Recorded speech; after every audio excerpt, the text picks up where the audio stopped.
अस्सलाम वालेकुम। मैं हूं मुनीर अहमद और आज मैं हाज़िर हुआ हूं जो गवर्नर इनिशिएटिव प्रोग्राम का कल का टेस्ट हुआ था, यानी कि 23 जुलाई को शाम को 6 बजे संडे वाले दिन। तो उसके लिए मैं कीज़ लेके आया हूं आप लोगों के पास।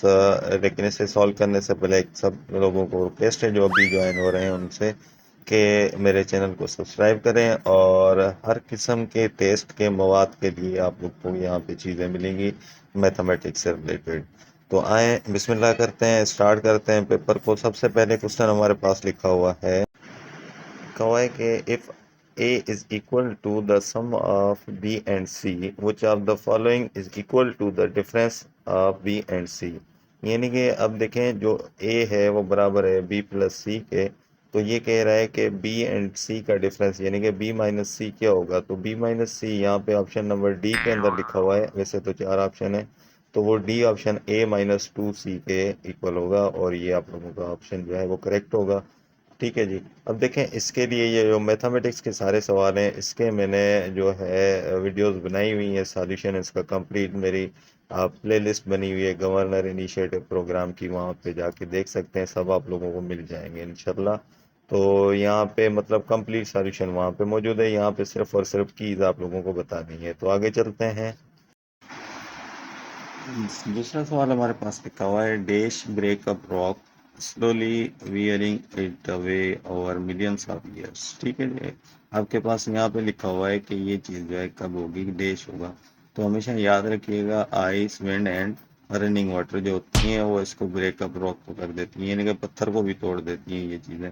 तो इसमें बी ऑप्शन आपका करेक्ट है, जो लिखा हुआ है कि ice wind and running water, वो आपका करेक्ट होगा। क्योंकि ब्रेकअप के बाद पहले जो है विच भी नहीं आएगा, ए ऑप्शन नहीं है। सी के अंदर इफ लिखा हुआ है, इफ भी नहीं आएगा। और डी के अंदर आपके पास जो लिखा हुआ है वैन, वैन भी, ये नहीं कि सवाल वगैरह कुछ भी नहीं कर रहा। तो इसलिए खाली ये साहब का जो बी ऑप्शन है वो करेक्ट होगा। ठीक है जी। आगे चलते हैं। तीसरे सवाल में आपके पास लिखा हुआ है कि traffic speed limits are set level that achieve some balance between the desire of most people to travel as quickly as possible and the danger of dash speed। ठीक है जी। ऑप्शन आपके पास मिले हुए हैं, तो इसमें जो ज़्यादा सुइटेबल ऑप्शन है वो है डी, एक्सेसिव। ठीक है, जब भी स्पीड एक्सेसिव होगी तो ये आप लोगों के पास डेंजर होगा। ठीक है, तो ये था आपका। आज के बाद हमारे पास चौथा सवाल है। इसमें लिखा हुआ है, Sadiq purchase plot for the 8,000 rupees, he sells the plot to the Abid, profit of 20% and Abid in sells in turn sells that plot to the Arif at a loss of 20%। यानी कि पहले सादिक ने बेचा 20% मुनाफे के साथ, और फिर आबिद को 20% नुकसान हुआ। तो अब बताएं इसमें से जवाब कौन सा सही होगा। तो इसमें डी ऑप्शन करेक्ट है, 7,680 रुपये। ठीक है जी। नंबर उसके बाद नंबर 5 पे लिखा हुआ है, Pakistan has 4.2 million unit of area of forest and planted trees, which equates to 4.8% of the देश लैंड एरिया। यानी कि टोटल जितना एरिया है उसमें से 4.8 जो है वहाँ पर ट्रीज और फॉरेस्ट हैं। ठीक है जी। तो इसमें ऑप्शन ए में आपके पास टोटल लिखा हुआ है, ये करेक्ट ऑप्शन होगा। उसके बाद नंबर 6 है, I always prefer to read देश द स्कूल लाइब्रेरी। अब देखें, यहाँ पे आपने प्रीपोजिशन का इस्तेमाल करना है, तो लाइब्रेरी के अंदर यानी कि अंदर की बात कर रहा है तो इन आएगा, सी ऑप्शन के अंदर इन लिखा हुआ है। ठीक है। अब उसके बाद क्वेश्चन नंबर 7 के अंदर लिखा हुआ है, in an examination 52% of the candidates failed in the English, 42% failed in the mathematics, and 17% failed in both। Find the percentage of those who passed in the both subjects। Option लिखे हुए हैं 20%, 25%, 30% and 23%। तो इसमें सही option आपका D है, 20%, 23% है। तो आप लोगों को ये मैंने वहाँ पे सॉल्यूशन कराए हुए हैं मेरी, आप प्लेलिस्ट के अंदर जाएंगे तो वहाँ पे सब सॉल्यूशन आपको मिलेंगे। ठीक है जी। क्वेश्चन नंबर 8 में लिखा हुआ है, 3 business partners Q R S, इनके नाम है, agree to divide their total profit, profile लिखा हुआ है। ठीक है, लेकिन profit on the for a certain year in the ratio 2:5:8 respectively। if Q's share was that 4,000, what was the total profit of the business partners for the year, यानी कि एक साल के अंदर उसको टोटल कितना मुनाफा हुआ। तो इसके लिए हमारे पास ऑप्शन नंबर बी करेक्ट है, यानी कि 30,000। ठीक है जी। ये क्वेश्चन नंबर 8 के अंदर आपके पास ये है। एक बार और मैं आप लोगों से रिक्वेस्ट कर रहा हूँ कि अगर आप लोग नए हैं और अभी अभी ज्वाइन किया है, देख रहे हैं वीडियो, तो मेरे चैनल को सब्सक्राइब कर दें और वीडियो पसंद आ रही है तो लाइक कर दें। आप लोगों को सब पेपर जितने भी हुए हैं आज तक गवर्नर इनिशिएटिव के, उसके सॉल्यूशन मैथमेटिक्स के मेरे प्लेलिस्ट के अंदर मौजूद हैं, आप वहाँ पे चेक कर सकते हैं। तो चलते हैं अगले क्वेश्चन की तरफ।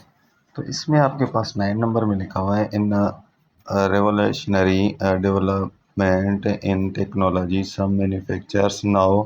अच्छा, ये सवाल काफ़ी बड़ा है, आप लोग पढ़ लीजिएगा, इसमें टाइम ज़ाया नहीं करता क्योंकि वीडियो काफ़ी बड़ी हो जाएगी। तो इसके डैश में आना था, when dash when expose to sunlight, यानी कि डिकम्पोज। डी ऑप्शन आपका बिल्कुल करेक्ट है।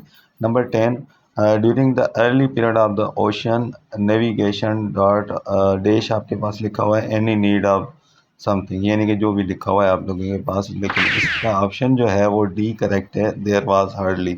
अब देखें, ये दोनों क्वेश्चन 9 और 10 आपका रिपीट हुआ है और पिछले टेस्ट में भी आया था आपका। ठीक है। अब 11 नंबर क्वेश्चन में देखें, प्रीपोजिशन आ गया, she climbed dash the ladder to paint the wall. अब कहाँ पर लेडर, यानी कि सीढ़ी पर, सीढ़ी यानी कि ऊपर होगा, तो सी ऑप्शन के अंदर लिखा हुआ है अप। ठीक है। क्वेश्चन नंबर 12 के आप में लिखा हुआ है, और ये भी आप लोगों का जो है प्रीपोजिशन आ गया। तो इसमें हम देखेंगे कि ये कह रहा है कि dash England north east coast. ठीक है। इसमें भी सी होगा और आपका ये इन ऑप्शन आएगा सी। और इसके बाद हमारे पास 13 नंबर लिखा हुआ है। 13 देखें, इसमें भी आपके पास जो है ये काफ़ी सारी चीज़ें लिखी हुई हैं, लेकिन इसका जो ऑप्शन है वो बी होगा, यानी कि एनी। उसके बाद नंबर 14, 14 में भी आप लोगों का ये जो लिखा हुआ है, इसमें माउंटेन टिक किया हुआ है, जो इसने मुझे पिक्चर भेजी है, लेकिन माउंटेन नहीं होगा, पार्ट होगा। माउंटेन तो खुद K2 जो है वो माउंटेन है, तो ये कराकरम जो है पूरी रेंज है माउंटेन्स की, उसका एक पार्ट है K2। ठीक है जी। नंबर 15 में आपके पास देखें लिखा हुआ है, after a discount of 25% price of a suit case is 846, what was the original price of the suit case, यानी कि असल कीमत इसकी क्या होगी। तो ऑप्शन ए बिल्कुल करेक्ट है, यानी कि 1128 रुपये। ठीक है जी। उसके बाद हम चलते हैं, 16 नंबर में लिखा हुआ है और आपके पास दो इक्वेशंस मिली हुई हैं, और कह रहा है कि एक्स एंड वाई की जो है वो आप सिंपलेस्ट फॉर्म बताएं फ्रैक्शन की, और ये अर्थमेटिक मीन है, यानी कि एवरेज है। ठीक है जी। तो इसमें आपके पास जो इसका सही ऑप्शन, यानी कि करेक्ट ऑप्शन है, वो 16 का ए ऑप्शन है, यानी कि 9/5। क्वेश्चन नंबर 17 जो है हमारे पास सीरीज़ का सवाल है, और इससे अगला नंबर, यानी कि आपके पास इसका ऑप्शन जो करेक्ट था वो सी है, 36 होगा। और मैं सिर्फ क्वेश्चन पढ़ने को अवॉइड कर रहा हूँ, ऑप्शन पढ़ने को अवॉइड कर रहा हूँ कि टाइम कम से कम लगे। ठीक है जी, वीडियो के अंदर, और आपको की मिल जाए। नंबर 18 क्वेश्चन के अंदर लिखा हुआ है, और इसका जो सही ऑप्शन है वो सी है, वो है हर्बिंगर। ठीक है। उसके बाद आपके पास 19 क्वेश्चन में लिखा हुआ है, अगेन यहाँ पर हम क्या लिखेंगे कि इसको लिखेंगे सिचुएटेड। 19 का जो है वो आपका सिचुएटेड होगा, बी ऑप्शन करेक्ट होगा। ठीक। अब यहाँ पे आपके पास 20 नंबर में लिखा है, forward value of x 8 power 2x - 4 equal to 16 power x। तो इसका ऑप्शन था बी, यानी कि 6 आपका सही है इसके अंदर।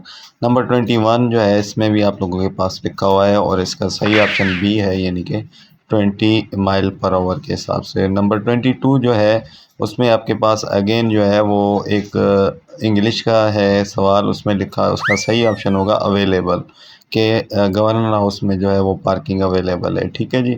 नंबर 23 में आपके पास लिखा हुआ है, और इसका एरिया पूछ रहा है रेक्टेंगल का, तो वो आपका नोट 23 का जो सही ऑप्शन है वो सी है, जिसे हम कहेंगे 8/9। ठीक है जी। उसके बाद हमारे पास अगला क्वेश्चन है 24, Apollo 11 was the first space flight dash landed humans on the moon. ठीक है जी।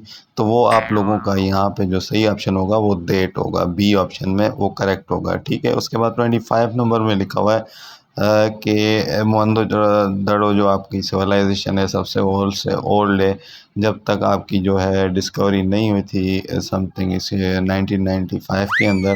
तो यहाँ पे अनटिल अनटिल आएगा, सी ऑप्शन आपका करेक्ट होगा। ठीक है जी। ये आपके 25 क्वेश्चन की मैंने आप लोगों को की दे दी है, और आखिर में यहाँ पे मैं जो है वो आप लोगों को सारी इकट्ठी लिख के दे रहा हूँ। आप इसका स्क्रीनशॉट ले लें, आप लोगों के पास पेपर अवेलेबल होगा तो आप क्वेश्चन वाइज अपने नंबर चेक कर सकते हैं।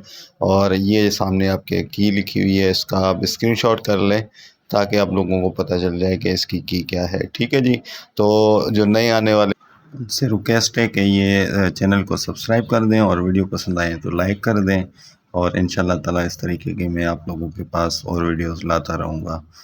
अगली वीडियो तक के लिए इजाज़त। अल्लाह हाफिज़।